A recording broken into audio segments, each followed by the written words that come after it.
The Cathedral of Notre Dame is regarded as one of the world's most famous tourist attractions, with millions of visitors from around the world flocking to see its towering spire and famous stained glass windows. CBS News correspondent Carter Evans has more on the iconic cathedral's history.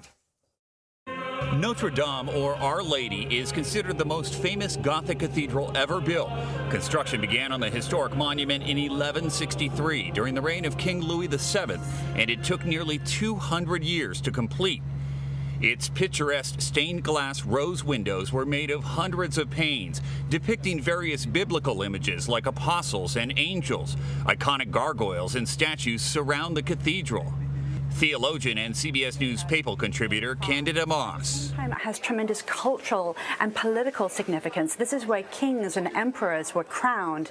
This is where saints are made. The cathedral spire was currently undergoing renovations, but the monument's last major makeover was more than 150 years ago, partly inspired by Victor Hugo's depiction of its decaying state in his novel The Hunchback of Notre Dame, a book that inspired famous film versions, most notably in 1939 and Disney's take in 1996. Notre Dame is also home to the Crown of Thorns, considered the crown jewels of Paris. It's believed the crown was worn by Christ before the crucifixion. The cathedral's bells have tolled for significant occasions for centuries and have marked moments of tragedy, including the Paris terror attack in 2015. We are hearing now that Crown of Thorns was saved along with some other works of art, but there is still some concern about the condition of many other priceless pieces. Elaine?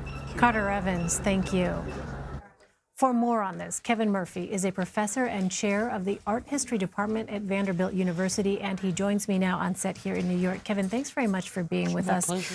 What is the symbolic significance when we talk about this Cathedral of Notre Dame? Not just for people who are in Paris, not just for the broader country of France, but really to the world. Well, I think that its symbolic importance and significance is of the Catholic Church in France, obviously, but also it symbolizes the city of Paris. It's a cathedral of Paris, but it's always been thought of also as the cathedral of France. So its symbolism really resonates through its religious significance as well as its civic and national significance. And the cathedral is really considered this jewel of medieval architecture. What more can you tell us about that? Well, it's one of the iconic monuments of the Gothic style, which the French took great pride in from the 19th century onward as their particular contribution to the history of Western architecture. The man who was largely responsible for its restoration in the mid-19th century, Viollet-le-Duc, was a person who popularized the idea that that the French were great builders out of stone, and for him, the Gothic cathedral represented the kind of apex of French achievement in building out of stone, and the ability to build a very light-appearing building, but out of this massive material of stone. So Notre Dame has been damaged and renovated before. Give us a sense of the building's history, how it has stood for so long. Well, when watching the earlier reports about the recent restoration and what generated the anxiety about pieces falling, that was observed centuries ago, and certainly in the early 19th century, at the time that the church was reestablished following the revolutionary period, when this massive restoration was embarked upon, many observers felt that a lot of the sculpture would be lost, that a lot of the fabric itself would be lost because of its deterioration, which was so marked at that point. So there have been any number of moments at which the stability of the monument was feared for.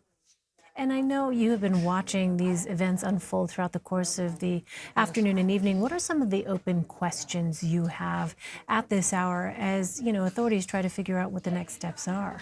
Well, the uniqueness of the structure of any Gothic church or cathedral is that the major structure is made out of stone. So luckily it's impervious to fire.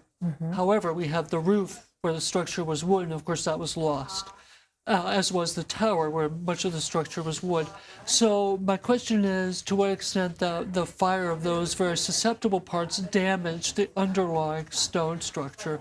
And I think that we won't know until we see further images and there's further analysis of the main sanctuary of the church. So that's my major concern. I realize it's early yet, but French President Emmanuel Macron said earlier on Monday that, quote, we will rebuild. Yes. What do you foresee as some of the biggest challenges here as they go about that process? Well, I'm smiling because that debate happened in the 19th century around Rouen Cathedral in Normandy, made famous by Monet, where the cathedral was burned in the early 1820s. And there followed a whole debate about what should the replacement be. Should it be very modern? Or should it try to match the style of the original building? So when I heard him say that, I was very interested to hear what might be the debate about what form it should take. Should it be an exact replica of what was there, which after all was a 19th century interpretation of what the spire of Notre Dame should be, or should it be very contemporary in feeling? I think it's a really interesting question. All right, a conversation perhaps for the months ahead. Kevin yes. Murphy. Kevin, thank you very much for sharing your insight with us. My pleasure. Thank you.